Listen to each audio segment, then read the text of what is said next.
This week's Torah portion has one of the most difficult sentences as his opener.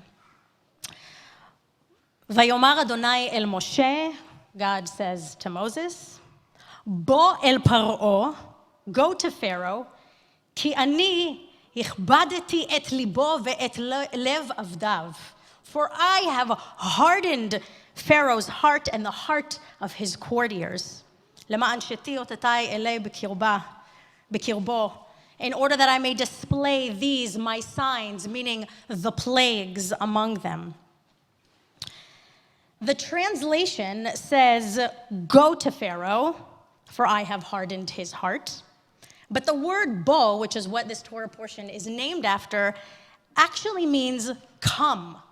So the translation actually reads, come to Pharaoh, for I have hardened his heart and the hearts of his courtiers, in order that I may display these my signs among them.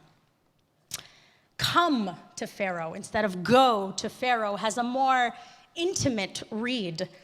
It insinuates a closeness that makes us squirm just a little bit.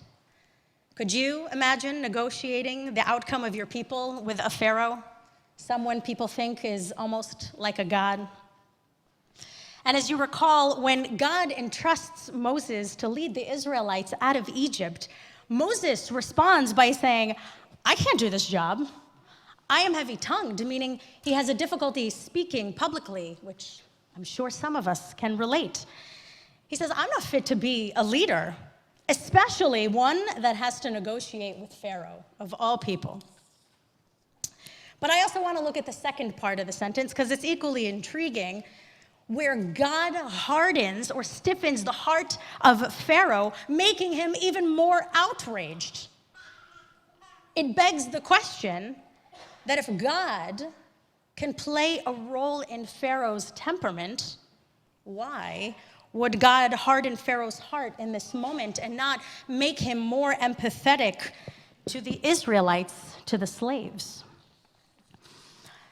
And as we know from our Passover story, God issues 10 plagues to the Egyptians as a way to release the Israelites from their bondage in Egypt. And the 10 plagues that God brings intensify with each plague. They become more and more serious and more damaging. And the first few plagues affected both the Egyptians and the Israelites, but the last several only affected the Egyptians. And these plagues were meant to be so intense, they would scare the Egyptians into releasing the Israelites, because at the time, pharaohs were seen like gods.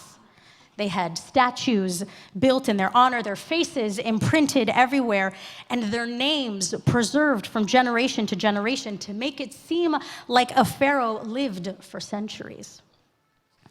The God of the Israelites, well, the God of the Israelites couldn't be seen. No statues were made of the God of the Israelites, and only heard by a very select few, and yet simultaneously needed to be experienced by all.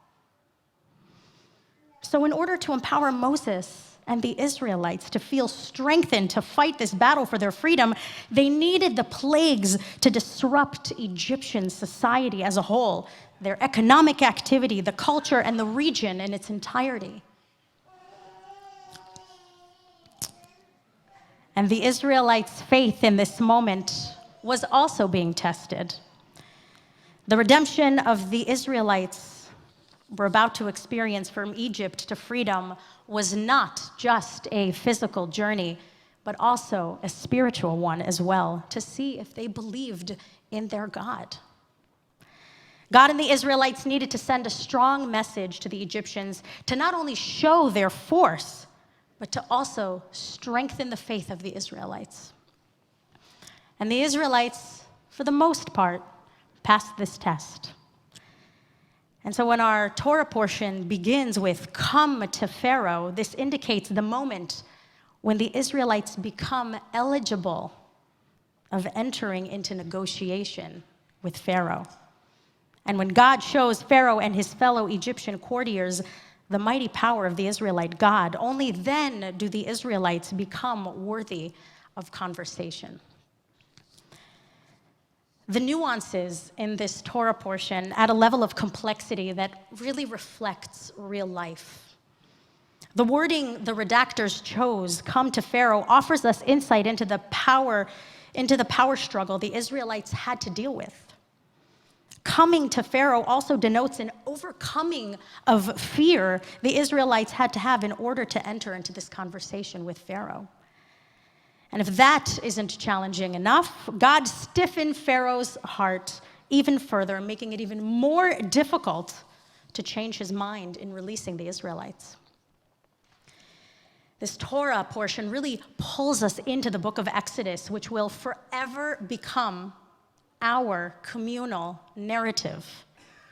The book of Exodus is our constant reminder that we are always slaves in Egypt, making our way to a promised land. We approach our life's struggle, our Egypt, and find ways to face our fears, to overcome the slavery by grappling with our challenges.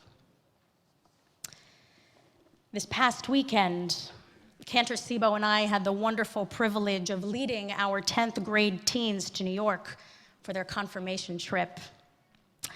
And aside from the very bumpy plane ride home, the trip was infused with meaning-making, discovery, and the real retelling of the Exodus story in modern time. A few highlights from our trip included a visit to the United Nations, where we spoke about Israel's involvement with regards to world issues. We journeyed to Ellis Island, where we were met with stories of many of our grandparents and great-grandparents, learning of their immigration story to America. Visited the 9/11 Monument and Museum, and we even had a chance to explore two synagogues, Temple Emmanuel and Central Synagogue, where we attended Shabbat services.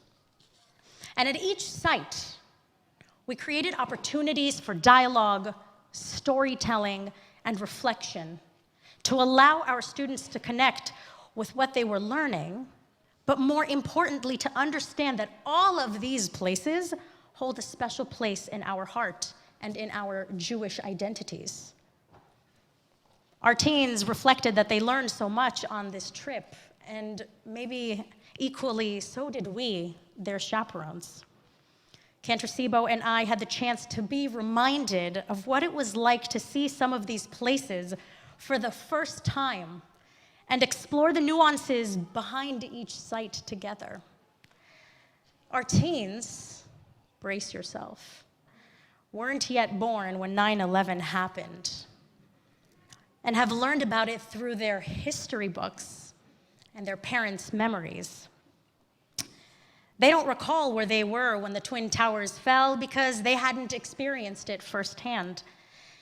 Many of us recall exactly where we were when the Twin Towers fell and have a personal connection to this historical event. But our time in New York wasn't about personally recalling certain historical events. This trip is about building community through our shared history and understanding of the way we live our Jewish values. We explored Ellis Island with the backdrop of a common immigrant story of coming to America. We surveyed the United Nations with the understanding that the Jewish people around the world continue to pursue peace in our sometimes very fragile world. Each day that we live, we experience the narrative of our ancient tradition. We are continuously living and reliving redemption, and it is the job of each generation to play their part in creating redemption for their day. Our lives are sometimes burdened with challenges, family divide, demanding work environments, the war in Ukraine, hatred from ignorance and unnecessary violence. This is our modern day slavery. And just when we think it can't get any worse, Pharaoh's heart stiffens and things become more difficult. But our tradition of redemption is based on hope. and we must each do our part to move to the path of justice in order to find the redemption in our day. Shabbat Shalom.